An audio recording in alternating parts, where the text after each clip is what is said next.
Hello बच्चों, नमस्कार। स्वागत है आप सभी का। देखो बच्चों, आज हम पढ़ने वाले हैं अपन के विद्युत अपघटन के बारे में। ठीक है। और विद्युत अपघटन से पहले अपने जो प्रीवियस क्लास थी उसमें विद्युत अपघटे के बारे में पढ़ लिया था। ठीक है। तो विद्युत अपघटे आपको पता है कि भाई क्या चीज होती है। ठीक है। अब देखो, ये जो विद्युत अपघटन है ना, विद्युत अपघटन का मतलब क्या है? जो विद्युत अपघटे पदार्थ है, ठीक है ना, जो अपने कल पढ़ा था, जो विद्युत अपघटे पदार्थ लास्ट क्लास के अंदर, वो जो विद्युत अपघटे पदार्थ है, उन विद्युत अपघटे पदार्थों को विद्युत धारा के द्वारा उनका अपघटन करना है, यानी उनको तोड़ना। ठीक है। क्या कहलाएगा? अपन के विद्युत अपघटन कहलाएगा। ठीक है। बिल्कुल इजी परिभाषा है इसकी। ठीक है। तो शुरुआत करते हैं अपन सबसे पहले बेटा इसकी परिभाषा की। ठीक है। तो देखो, विद्युत धारा के द्वारा, विद्युत धारा के द्वारा विद्युत अपघटे के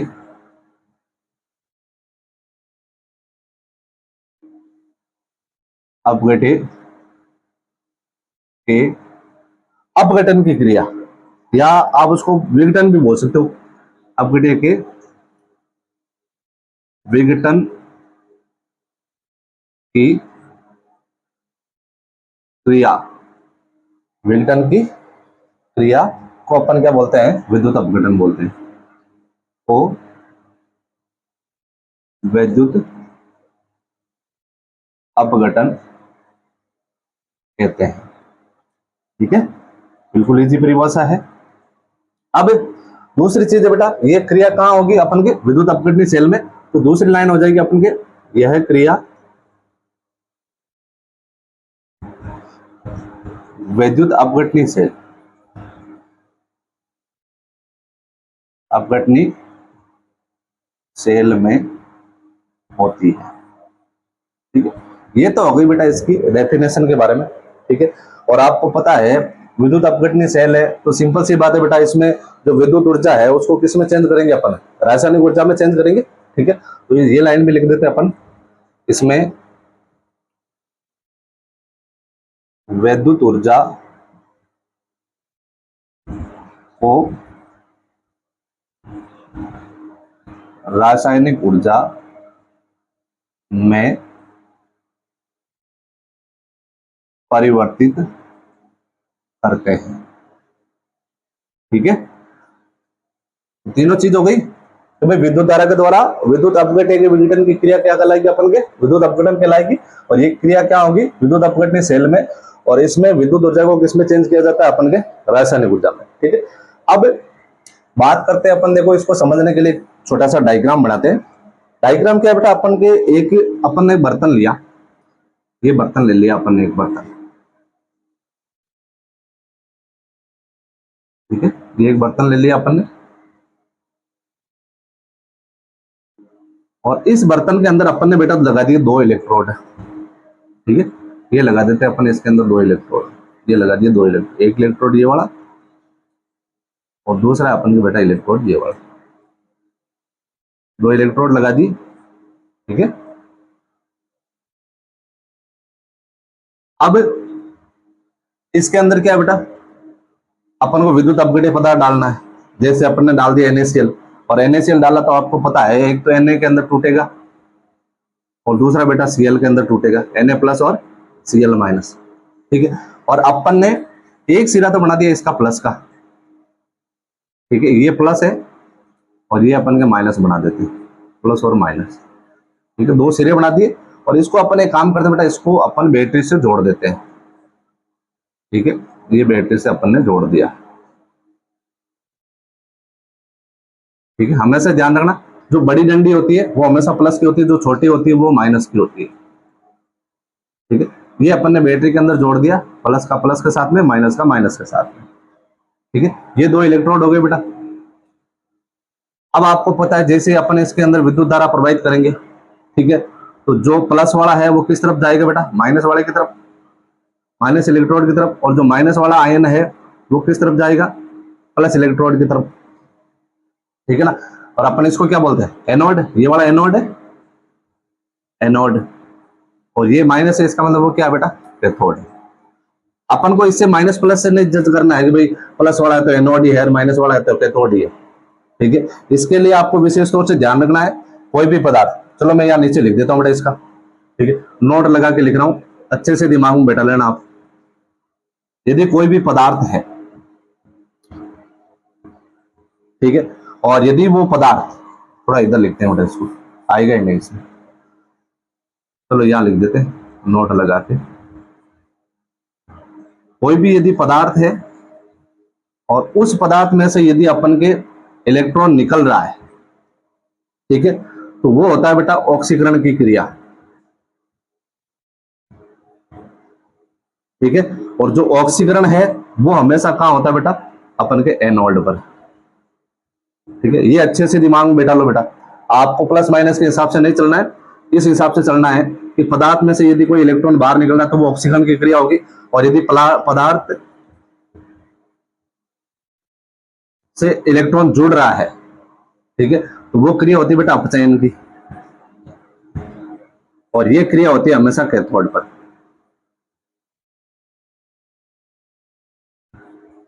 कैथोड, ठीक है ना, ये आपको अच्छे से याद रखना है, दिमाग में बैठा लो, आप प्लस माइनस के हिसाब से नहीं चलना बेटा अपन को। ठीक है, अपन को इतना ध्यान रखना है, कोई भी पदार्थ है यदि उसमें से इलेक्ट्रॉन निकल रहा है तो ऑक्सीकरण, और यदि पदार्थ में इलेक्ट्रॉन जुड़ रहा है तो वो क्या रहेगा, अपन के अपचयन रहेगा। ठीक है, अब पहले एक काम करते हैं, इसकी विधि लिख लेते हैं बेटा कि भाई अपन ने किया क्या है इसके अंदर। ठीक है, तो पहले लिखते हैं इसकी विधि, उसके बाद में आगे चलेंगे अपन। विधि की बात करें तो अपन ने क्या किया, सर्वप्रथम भाई, सर्वप्रथम अपन ने काम किया कि विद्युत अपघट्य को जल में घोलकर, या लिखते हैं अपन सर्वप्रथम विद्युत अपघट्य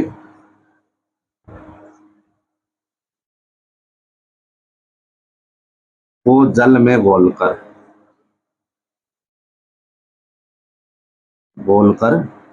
क्या किया बेटा अपन ने, जल में घोलकर एक बर्तन में भरते हैं, एक बर्तन में भरते हैं, एक बर्तन में भरते हैं, और फिर उस बर्तन में क्या करना बेटा अपन को, उस बर्तन के अंदर अब इसमें इलेक्ट्रोड लगाना है बेटा। अब उसमें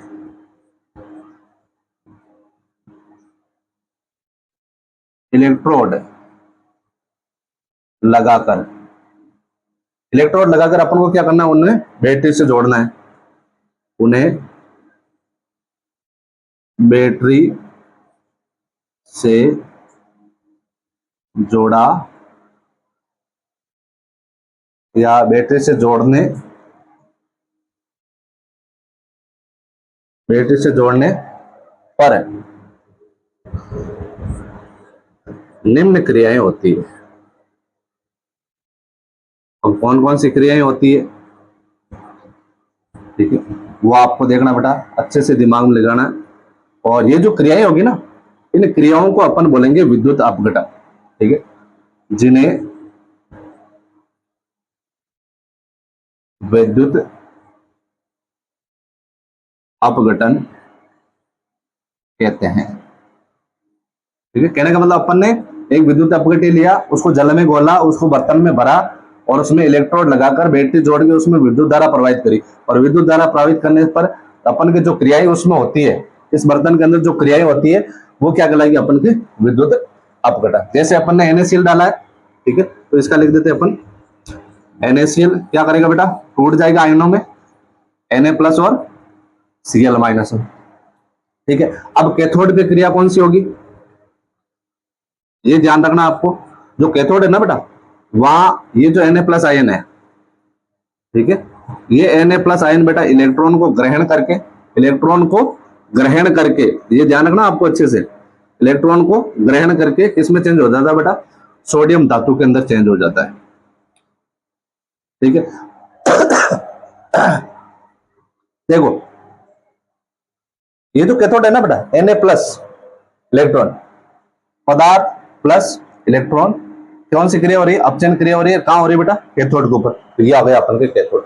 दूसरा बेटा अपन के एनोड, ठीक है। और एनोड पे क्या होता है, हमेशा इलेक्ट्रॉन निकलेगा, ठीक है। NaCl है, ठीक है। तो आपको पता है कि NaCl किस में चेंज होगा बेटा, Cl2 गैस के अंदर चेंज होगा। तो एक इलेक्ट्रॉन से तो काम चलने वाला है नहीं भाई। अपन क्या करते हैं, दो क्लोरीन लेके उसमें से अपन निकाल देते हैं बेटा दो इलेक्ट्रॉन, ठीक है। दो क्लोरीन, इसमें से इलेक्ट्रॉन निकाल के अपन चेंज कर दिया Cl2 गैस के अंदर, ठीक है। जो कहां मुक्त होगी बेटा, अपन के एनोड में मुक्त होगी। इस पर कौन सी गैस मुक्त होगी, अपन के Cl2 गैस होगी, ठीक है।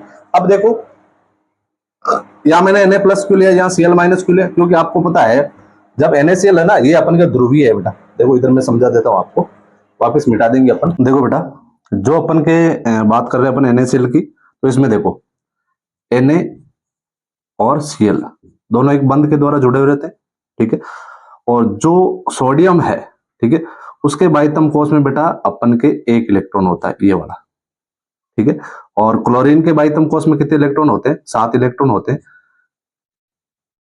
4 6 और ये 7 हो गए, ठीक है। अब क्या होता है बेटा, इसमें इस प्रकार बॉन्ड बना होता है, ये बॉन्ड, ठीक है। तो इसके बीच में कौन सा बंध बन गया अपन के, ये NaCl, ठीक है। अब जबकि ये ध्रुवीय यौगिक है, ध्रुवीय यौगिक है, तो आपको पता है जब ये टूटता है तो क्या करता है बेटा, ये जो क्लोरीन है विद्युत ऋणी होने के कारण ये जो इसके इलेक्ट्रॉन होते हैं ना, उस इलेक्ट्रॉनों को अपनी ओर खींच लेता है, ठीक है। खींचेगा तो क्या होगा, ये एक इलेक्ट्रॉन इसका भी इसके साथ में जाएगा, ठीक है। तो जब ये इलेक्ट्रॉन अपने ऊपर ले रहा है तो क्या हो जाएगा, माइनस, यानी इलेक्ट्रॉन को ग्रहण कर रहा है। और ये जबकि क्या कर रहा है, अपन के सोडियम इलेक्ट्रॉन दे रहा है, ठीक है। तो इसके लिए इसके ऊपर क्या आ जाएगा, अपन के प्लस का आवेश आ जाएगा, ठीक है। तो ये आपको अच्छे से दिमाग में ध्यान रखना है, ठीक है। अब देखो बेटा, ये जो क्लोरीन है, ठीक है, जो इसने इलेक्ट्रॉन लिया है, ठीक है, अभी जो इलेक्ट्रॉन लेके इसके ऊपर जो आवेश आया, ऋणावेश, ठीक है, उस इलेक्ट्रॉन को क्या करेगा, इसमें से इलेक्ट्रॉन को, उस इलेक्ट्रॉन को बाहर निकालना है, ठीक है। जब बाहर निकालेंगे तो किस में चेंज हो जाएगा, Cl में चेंज हो जाएगा ना, ठीक है। तो इसलिए ध्यान रखना आपको, जो एनोड है, ठीक है, उस एनोड पे कौन सी क्रिया होगी, इलेक्ट्रॉन को अपन के बाहर निकालना। और बाहर निकालना इसका मतलब कौन सी क्रिया हो रही है, ऑक्सीकरण हो रही है। ऑक्सीकरण हमेशा क्या होता है, अपन के एनोड पे होता है, ठीक है। तो ये आप अच्छे से दिमाग में बैठा लो, ठीक है।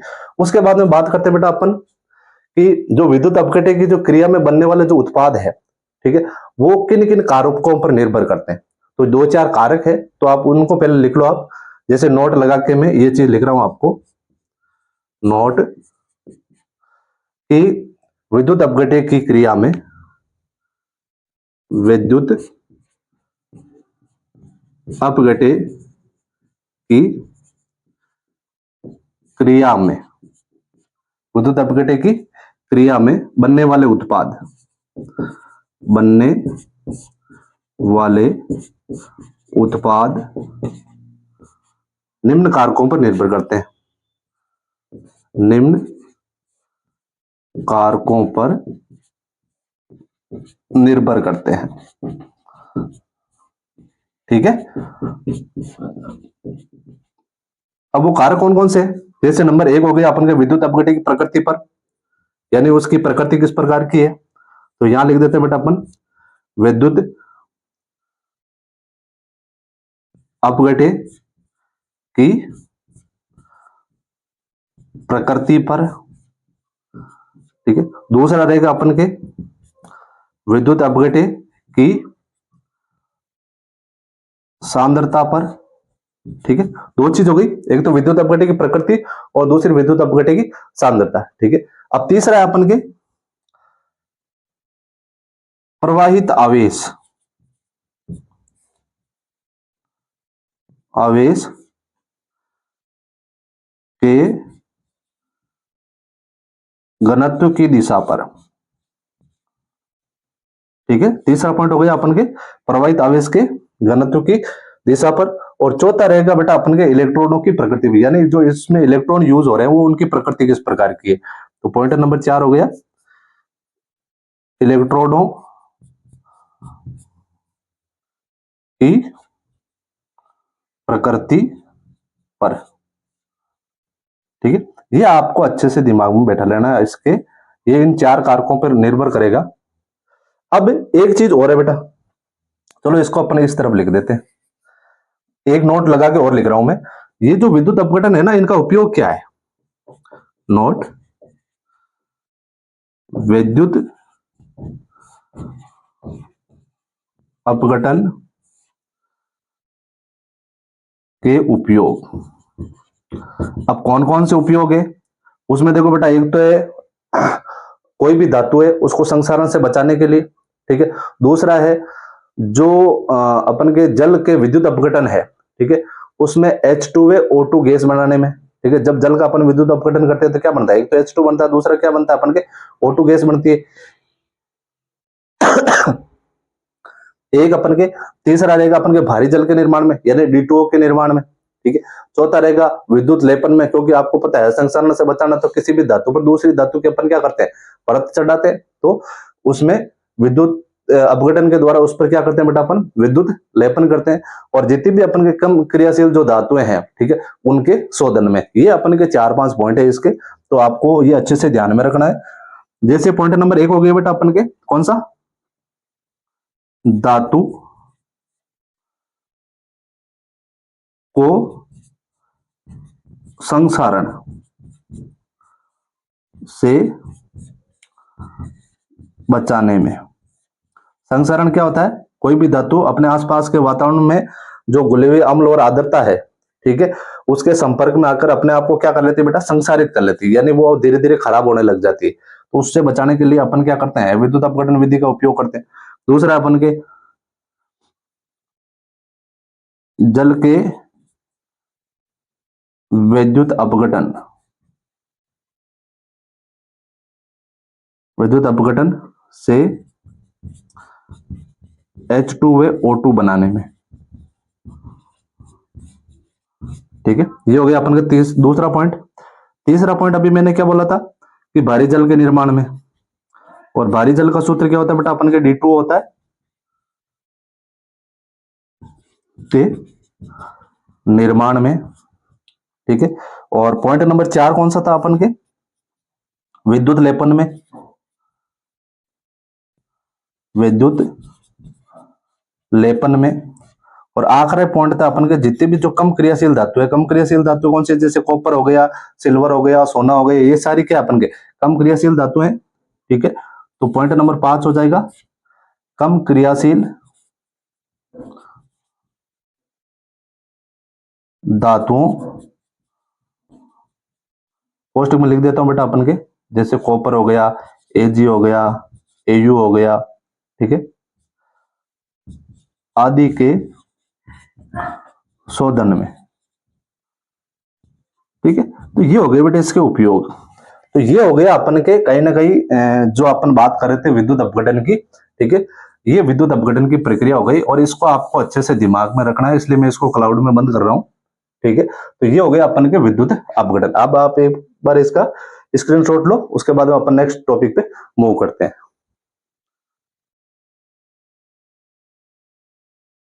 नेक्स्ट है बेटा अपन के विद्युत अपघटनी सेल।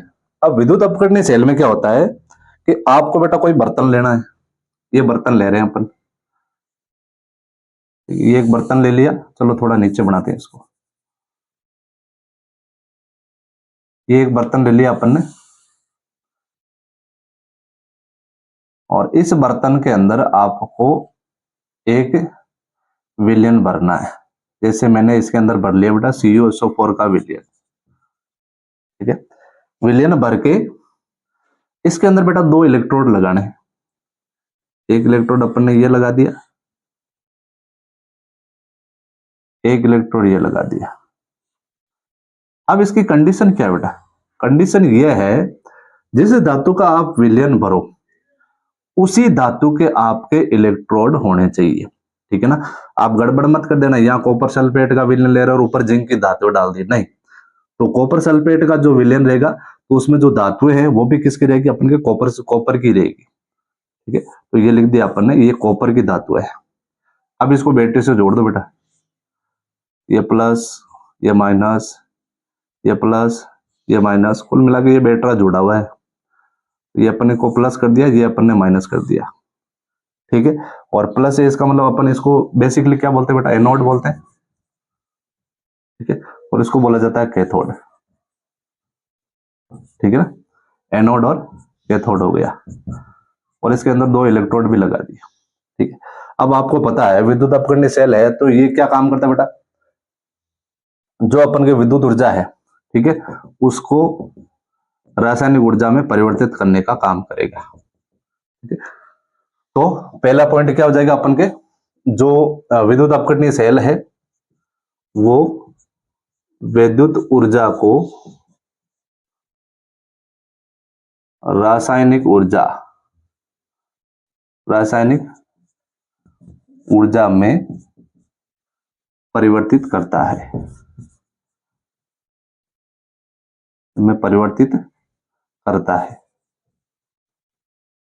ठीक है। पहला काम तो ये हो गया बेटा इसका।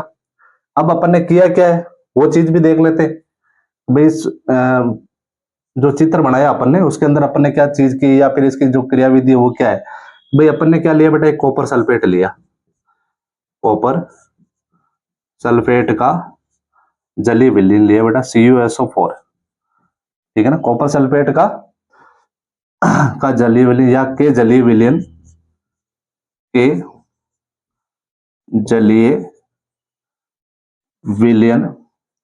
ठीक है, में 2 किस धातु के इलेक्ट्रोड लगाए बेटा अपन ने, 2 कॉपर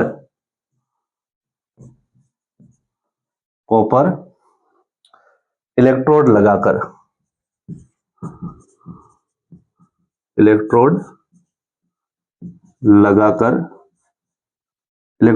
फिर अपन ने क्या किया बेटा, दोनों इलेक्ट्रोडों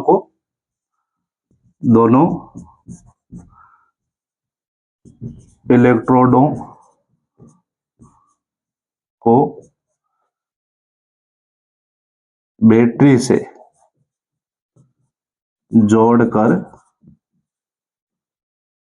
जोड़कर क्या करिए अपन ने, बैटरी से जोड़कर धारा प्रवाहित करते हैं, ठीक है। ये तो हो गया बेटा अपन के इसकी क्रियाविधि। भाई अपन ने क्या किया है इसके अंदर, यानी कॉपर सल्फेट का विलयन लिया, उसमें 2 इलेक्ट्रोड लगाए, दोनों इलेक्ट्रोड कॉपर के इलेक्ट्रोडों को बैटरी से जोड़ के इसमें क्या किया अपन ने, विद्युत धारा प्रवाहित करी, ठीक है। ये प्लस हो गया और ये माइनस हो गया बैटरी के सिरे। अब कैथोड पे कौन सी रिएक्शन होगी और एनोड पे कौन सी रिएक्शन होगी ये देखना अपन को। तो नंबर 1 है बेटा अपन के कैथोड पर, और कैथोड पे आपको पता है क्या होता है, हमेशा अपचयन होता है, ठीक है। तो ये अपन लिख लेते हैं इसमें, कैथोड पर हमेशा क्या होगा, अपचयन होगा। ये आपको अच्छे से दिमाग में बैठा लो, ठीक है। और जो कैथोड है उस पर ही हमेशा शुद्ध धातु प्राप्त होती है, ठीक है ना। ये आपको अच्छे से ध्यान रखना है कि कैथोड पर ही हमेशा शुद्ध धातु प्राप्त होती है। तो इसमें जो क्रिया है वो किस प्रकार की होगी बेटा, जो कॉपर प्लस आयन है, ठीक है, वो क्या करते हैं बेटा, इलेक्ट्रॉनों को ग्रहण करके किसमें चेंज हो जाएंगे, कॉपर धातु में चेंज हो जाएंगे, ठीक है। यानी कि ये जो अपन के कैथोड है, ठीक है, ये क्या करेगा बेटा, देखो ये भी कॉपर का है और ये भी कॉपर का है, ठीक है।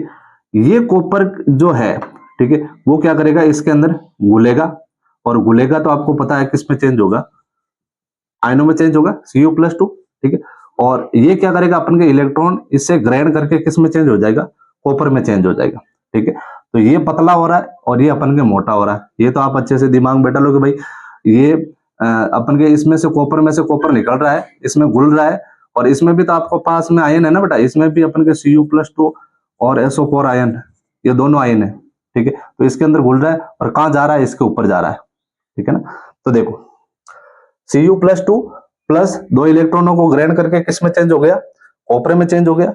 और यहां क्या हो रहा है बेटा, अपन के कॉपर का अपचयन हो रहा है, ठीक है। तो यहां लिख देता हूं मैं Cu+2 का अपचयन, और अपचयन होने से जो अपन के शुद्ध कॉपर है वो कहां जमा होगी, कैथोड पे जमा होगी। तो ये हो गया अपन के पॉइंट 1, दूसरा, और तीसरा है शुद्ध कॉपर कैथोड पर जमा होती है। ठीक है, ये चीज हो गई। अब ये जो जमा होने की वो क्रिया है ना, इस क्रिया को बेटा बोला जाता है निक्षेपण। क्या बोला जाता है इसको? निक्षेपण बोला जाता है।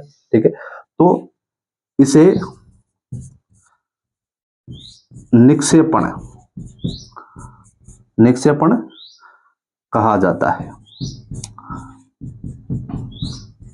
ठीक है, यानी कि आयनों का इसके अंदर घुलकर किसी दूसरे पर क्या हो जाना, विस्थापित हो जाना, वो क्या कहलाती है अपन की क्रिया? निक्षेपण कहलाती है। ठीक है ना, ये तो हो गए भी अपन के कैथोड पे। अब बात कर लेते हैं अपन एनोड की। तो नंबर 2 है एनोड पर। और एनोड पर आपको पता है कौन सी क्रिया होती है बेटा? ऑक्सीकरण की होती है। ठीक है, कौन सी क्रिया होगी? ऑक्सीकरण।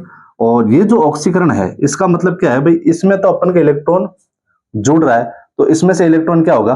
निकलेगा। तो देखो, जैसे ये कोई भी कॉपर है, ये अपन की कॉपर धातु है, चलो इससे लिखते हैं इसको। कॉपर धातु से अपन के क्या कर रहा है? 2 इलेक्ट्रॉन निकल रहे हैं। ये सॉलिड है, इलेक्ट्रॉन निकल के किस में चेंज हो रहा है?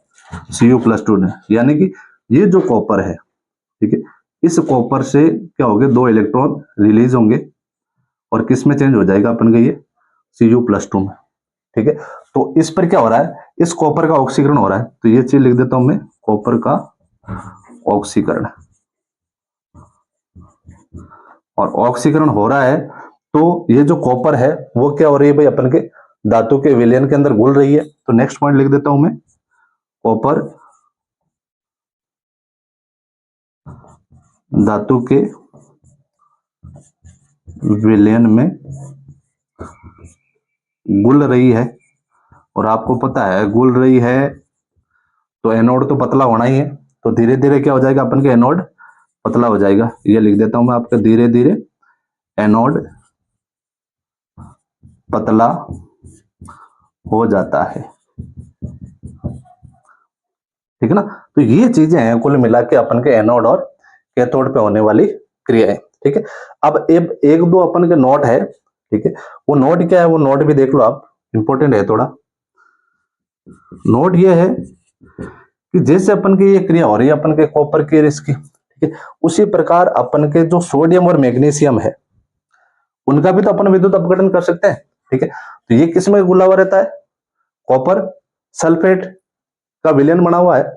और जबकि सोडियम और जो मैग्नीशियम है, ठीक है, वो संगलित क्लोराइडों के का जो अपन के विलयन है वो डाला जाता है। यदि आपको सोडियम धातु प्राप्त करनी है तो उसमें इसमें कौन सा विलयन डालना पड़ेगा? उसका जो क्लोराइड अपन का जो विलयन बना हुआ है, जैसे NaCl डाल दिया इसके अंदर। ठीक है, और मैग्नीशियम धातु है तो MgCl2। ठीक है, और यदि आपको बोल दिया जाए कि भाई एल्यूमिनियम का निकालना, एल्यूमिनियम की शुद्ध धातु प्राप्त करनी, तो जो क्रायोलाइट अयस्क होता है, ठीक है, वो चेंज होता है बेटा अपन के पहले ऑक्साइड के अंदर, यानी एल्यूमिनियम ऑक्साइड के अंदर चेंज होगा। और एल्यूमिनियम ऑक्साइड को किसके अंदर डाला जाता है? इसके अंदर डाला जाता है विलयन के रूप में। ठीक है, उससे अपन क्या प्राप्त कर सकते हैं? एल्यूमिनियम। ठीक है, तो देखो 2-3 चीजें हो गई एक साथ में भाई। यदि आपको कॉपर धातु प्राप्त करनी है तो कौन सा विलयन लेंगे? कॉपर सल्फेट का। यदि जिंक धातु है तो जिंक सल्फेट का। और यदि सोडियम और मैग्नीशियम ये धातु प्राप्त करनी है तो उसके जो क्लोराइड विलयन है वो लेना पड़ेगा। और यदि एल्यूमिनियम प्राप्त करनी है तो एल्यूमिनियम का जो ऑक्साइड का जो विलयन बनता है, ठीक है, वो इसके अंदर डाल के अपन को विद्युत धारा प्रवाहित करके अपन को धातु प्राप्त करनी होगी। ठीक है, अब देखो जैसे नोट है, ठीक है, नोट में मैं लिख रहा हूं बेटा सोडियम व मैग्नीशियम, सोडियम व मैग्नीशियम धातुओं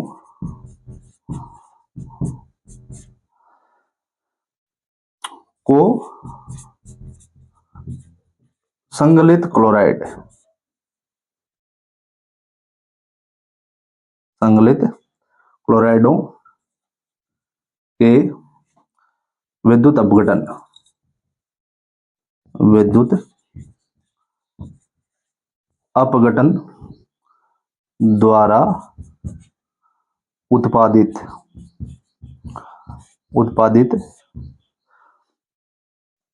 किया जा सकता है, किया जा सकता है।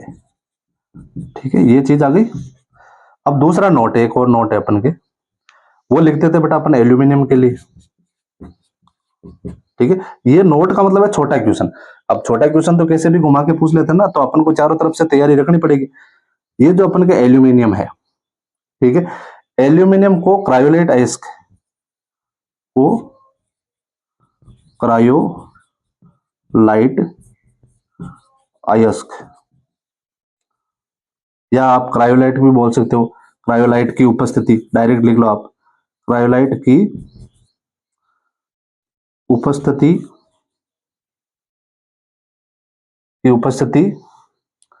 में एल्यूमिनियम ऑक्साइड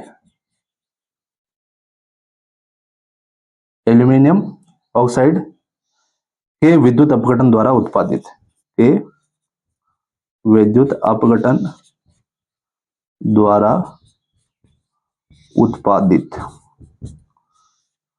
ठीक है, ये जो क्रायोलाइट है ना, ये वाला,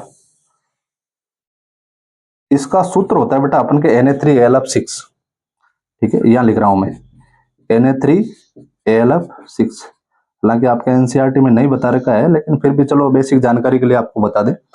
Na3AlF6 यानी कि इसको बोला जाता है बेटा sodium aluminium fluoride. Sodium aluminium fluoride, ठीक है ना, ये होता है अपन के Na3AlF6। अब एक विधि है बेटा, इसका जो विधि है ना एल्यूमिनियम प्राप्त करने की, ठीक है, उसको बोला जाता है हॉल हेराल्ड प्रक्रिया। ठीक है, एल्यूमिनियम को शुद्ध करने के लिए हॉल हेराल्ड प्रक्रिया, ये आपकी जानकारी के लिए बता रहा हूं बाकी, ठीक है ना, आगे काम आएगा आपके नेट वगैरह जेई के अंदर काम आएगा। बाकी अपन के जो एनसीईआरटी है उसमें ये चीजें नहीं दे रखी है आपको। बस हॉल हेराल्ड की प्रक्रिया क्या है, मैंने क्या बोला था, एल्यूमिनियम के ऑक्साइड एल्यूमिनियम के ऑक्साइड यानी जैसे मैंने ले लिया बेटा Al2O3। अब ये आपको पता है जलीय विलयन में जब टूटेगा तो किस में टूटेगा, 4Al+3O2 इसमें टूटेगा। जैसे Na+ और Cl- टूटता है ना, उसी प्रकार ये टूटेगा अपन। ठीक है, तो अब इसमें जो कैथोड है, ठीक है, कैथोड पे कौन सी प्रक्रिया होगी वो यहां लिख रहा हूं मैं इधर। चलो, कैथोड और एक एनोड,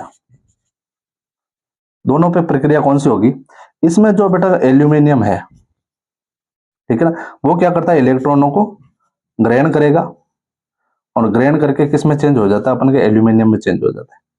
ठीक है, और कैथोड पे क्रिया कौन सी होती है, ये वाली क्रिया होती है बेटा ऑक्सीजन वाले। ठीक है, यानी अपन ने दो ऑक्सीजन, चलो दो ऑक्सीजन ले लेते हैं, 2O2। ठीक है, और ये किस में चेंज हो जाएगा बेटा, अपन के O2 में चेंज होगा।